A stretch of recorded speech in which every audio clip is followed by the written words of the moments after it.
Hey everyone, Once Bitten here. So we're at game 2 of the tournament. Obviously my Bretonnians facing a Warriors of Chaos list. The scenario was dawn attack, and I was really intrigued by this list and felt that I got really lucky on the rules for deployment. So basically, he's got a unit of Chaos Warriors with halberds, and these guys are frenzied. They have the Mark of Corn.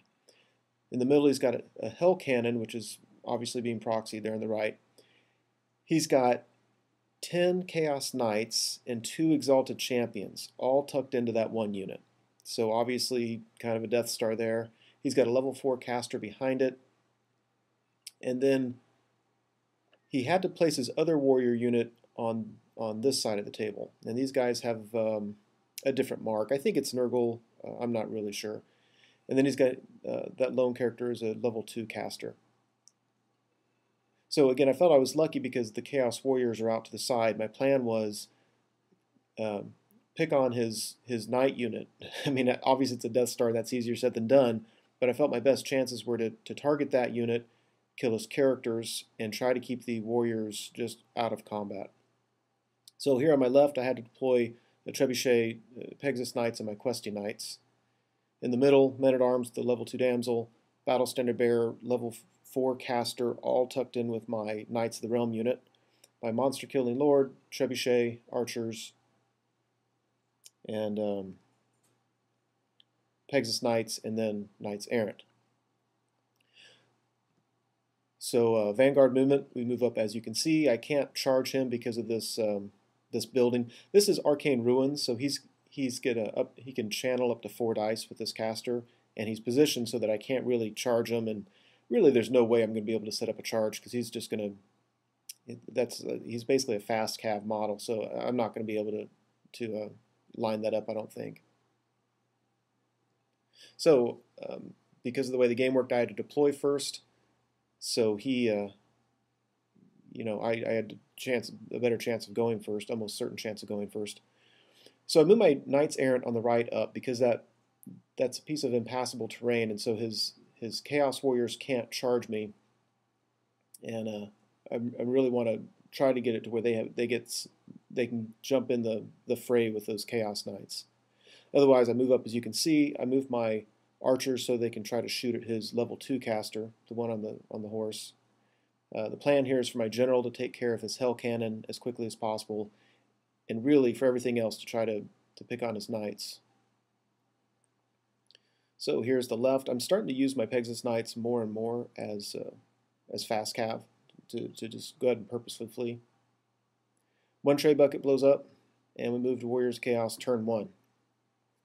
So you know, he moves his level 2 around that building, which I knew he would. He's going to dance around. There's really nothing I can do. I can shoot at him, and later on I get desperate enough to start throwing throw rocks on his head. But with my troops, I really don't think there's anything I can do there. Really not a whole lot of movement. As you can see, his level 4 caster flies to the other side of that building, and when he did that, I got really excited because my Pegasus Knights are on the far left, are easily able to charge him. I mean, they'll move 10, and so I'll need a decent roll, but I think I have a pretty good chance of making that roll and getting in there. And Pegasus Knights against a lone character, especially a spellcaster, I was pretty confident about. So on his turn, his Knights declared a charge against my Pegasus Knights. I fled, and then he tried to redirect into, I assume, my Men-at-Arms, because they turned that way, but they failed charged it and lined up as you can see. So very happy with this because on my turn again, I see my general charging his Hell Cannon and these Knights Errant charging the flank of his Chaos Knights. And both of those are kind of long charges, but you know, they're doable, anyway, that's what I was thinking. So in the magic phase, this guy, he gets off some spell where I have to take a test, and I just don't remember. I think it's a toughness test, or you die with no saves at all. So he kills 6 out of my 9 Questy Knights, who should be toughness 4, but for some reason are toughness 3. I never understood that, Grail Knights and Questy Knights being toughness 3. Otherwise, he picked on my Men-at-Arms a little bit, killed a dozen of them, but I could care less. Then in the shooting phase, he has a one-use only template attack, so he kills another one of my questing knights. And we move to Brett turn 2. So again, at this point of the game, I'm very, very excited with how things are turned out. If you look at the far right, his warriors are just kind of over there doing nothing. At the far left, he's got warriors, but I've got those 2 questing knights are perfectly capable of slowing them down, and then I've got men-at-arms who might be able to slow them down. And I got my charges. The Pegasus Knights made it into his level 4. The General made it to the Hell Cannon. My Knights Errant made it to the flank of his warriors, of his knight unit, and I did not try to charge with my Knights of the Realm because I felt that I was really just inviting a whole bunch more attacks from him, and he's always strength 5. And so I move up so that I have a re-rollable break test should that be necessary, and I can charge on my next turn if necessary. But for the most part, that charge in the flank, I'm going to have a charge, a flank, 2 ranks unless he kills a bunch of my guys. And I'm strength 6 in the charge, so I think I'm relatively optimistic there. And then my archers are turned again to try to shoot his caster, and my questing knights, they're here just to divert his warriors of chaos. I don't need those guys getting into the mix in the middle of the field, and so I'm trying to make it to where he really would have a hard time wheeling around me. And if he charges me and I flee, if he catches me, he catches me. But I think there's a decent chance of getting away.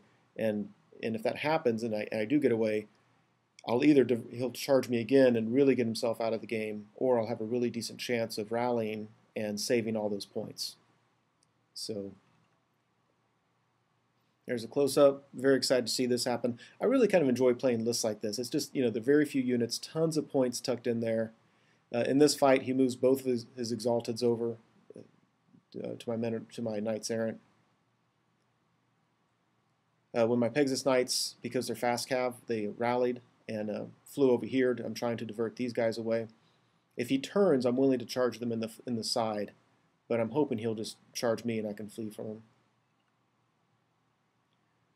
So then at the end of combat, here's how it stands. My Pegasus Knights did nothing against his lord. This guy is toughness 4 or 5. He's got a 2-up armor save and a 3-up ward save. And I am I'm a little bit less confident about my ability to kill him with Pegasus Knights. My general took out the Hell Cannon. That was nice. Knights Errant lost 3 guys and killed 3 guys. You know what? That's probably about as good as I could hope for. So our wounds level out. He's got an extra banner. I've got a flank, 2 ranks, and a charge. And he makes his break test. So that was really my best chance. I'm really hoping now that he tried to reform, by the way, and was not able to. So yeah, I need to be able to hold next turn and then charge in with my general and the Knights of the Realm, and then I think I still have a pretty good chance. My general with Killing Blow negating their armor save is really going to help, and he's got 4 attacks, so there's a close-up of it. I'm happy enough with how that turned out. I really wish they would have broken him. It would have saved me a lot of grief. That's going to be a source of frustration.